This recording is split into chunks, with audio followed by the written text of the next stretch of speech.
Well, good afternoon, everyone. And perhaps I'd like to start by saying on behalf of all of the participants, and certainly on behalf of those who are privileged to have come here from overseas, thank you to the organizers for the very warm welcome that you have extended to us. I would also like to thank colleagues who undertook to perform a traditional welcome to country this morning. Wurrungeri, I understand, is the place where we are now located. At least that's what it used to be called. As a sort of an amateur historian as well, I laud the fact that an attempt is being made to understand the past, because I think that is a sure way of trying to secure your future. Let me turn to the matter at hand. But before commencing the formal comments, I'd like to say that I do consider this a bit of a tough challenge, largely because, as has been described to me by Peter during lunch, this is essentially the graveyard shift. Most of you have enjoyed a lovely lunch, and although it was the liquid part of it was not alcoholic, yet. I think that you'll be struggling to focus this afternoon. So I'll try to make what I say as interesting as possible. And let me start by saying that I'm very honored to have been invited to speak here today. I do so on behalf of the Executive Director of UNODC, who was invited to this event. Perhaps a bit of intro on UNODC. We are the UN agency that is mandated to respond to our member states' requests for assistance in four main areas. The first is organized crime, second is drugs, third is corruption, and fourth is counterterrorism. The office that I am privileged to head, based in Bangkok, covers East Asia and the Pacific, basically from Mongolia down to Kiribati and everything in between. So we've got a pretty active set of jobs. The presentation that I'm going to be sharing with you this afternoon talks about responding to the security threat posed by transnational organized crime in the region. And it essentially looks at two basic issues. The first is to try to understand the nature and dimensions of the transnational organized crime threat. And secondly, I'd like to share with you 5 thoughts, reflections, ideas that we have on how to respond to it. Many of those thoughts and ideas and reflections will not be new to you. And in fact, they will reinforce a lot of what has been said earlier today by the previous distinguished speakers. But I will try to put it across from the UN perspective. Focusing firstly on this one then. I think that if we look back over the past 15 years, we'd have to say that the international community has largely failed to anticipate the evolution of transnational organized crime into the sort of strategic challenge that it now poses to us all. Globalization, assisted by lower communication and transport costs, has brought in both the bad and the good. Among those who have been rewarded are people who have a comparative advantage in the production of illegality. I also believe it is true to say that transnational organized crime has become polycrime and has internationalized at a faster rate than the ability of law enforcement and indeed of world governance to keep pace. Transnational organized crime hinders development. It fuels corruption, and corruption fuels transnational organized crime. It may sound a little simplistic to say this, but development, I believe, is probably the best prevention for transnational organized crime. Throughout the world, prosperity and good governance have proven, in general, to be effective vaccines against the violence and corruption associated with organized crime and with transnational organized crime. Transnational organized crime infiltrates politics.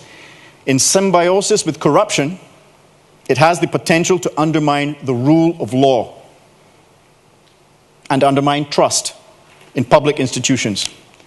And the resulting loss of legitimacy weakens a state's capacity to resolve internal conflicts peacefully. And you can guess what the result will be. As history has shown, when justice is seen to be denied, violent conflict is often the result. And we have seen this also in our own region of East Asia and the Pacific very recently. I'd now like to draw your attention to the green report which we've shipped over from Vienna. I suspect that we didn't ship enough copies because I understand from some colleagues that they haven't seen it. But it's available on the net and it's been around for about 3 months, fairly fresh. It's called the Globalization of Crime, a Transnational Organized Crime Threat Assessment. That report, nonetheless, this one here, is the very first attempt by UNODC to survey the broad terrain of transnational organized crime on a global basis. It comes 10 years after the birth of the UN Transnational Organized Crime Convention. And it focuses on 16 problems. 13 of these are intercontinental. Most of them touch our region. In preparing this report, which I call the TOCTA, Transnational Organized Crime Threat Assessment, our intention has been to try to connect the dots and to provoke some new thinking. And on this basis, ring some alarm bells. But first, a caveat. Here we go. I think it's important that we recognize that there are really very few good statistics out there on organized crime as a category. This is partly because there is not a lot of consensus about what we should be measuring when we speak about organized crime. What do we count? Do we count the number of organized criminals? Do we count the number of organized crime events? Do we count the incidence of organized crime events relative to population? And how do we consistently record these organized crime events across the planet? How many of us know, for example, that the number of drug trafficking offenses recorded in Norway is more than 6 times as high as the number recorded in Mexico? And even when we have the statistics at our disposal, do we understand what they really mean? This has been talked about earlier today, and again by the earlier speakers. What do they tell us about the different levels of harm caused by transnational organized crime? For example, how do you compare the seizure of a kilo of heroin with the rescue of a human trafficking victim when you're calculating your organized crime total? And what, in the final analysis, does all of this tell us about the effectiveness of our response? Are we being result-oriented? One of the earlier speakers made the distinction between outputs and outcomes. That's a valid concern. Core findings. So these are core findings. Now,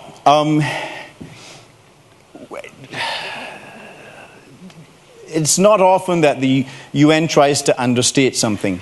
But I think in this particular case, these market flows that you see here depicted, and for those in the back of the room, I hope you can read, says cocaine to North America, cocaine to Europe, heroin, blah, blah, blah, down to rhino horn from Asia. These are more or less the 16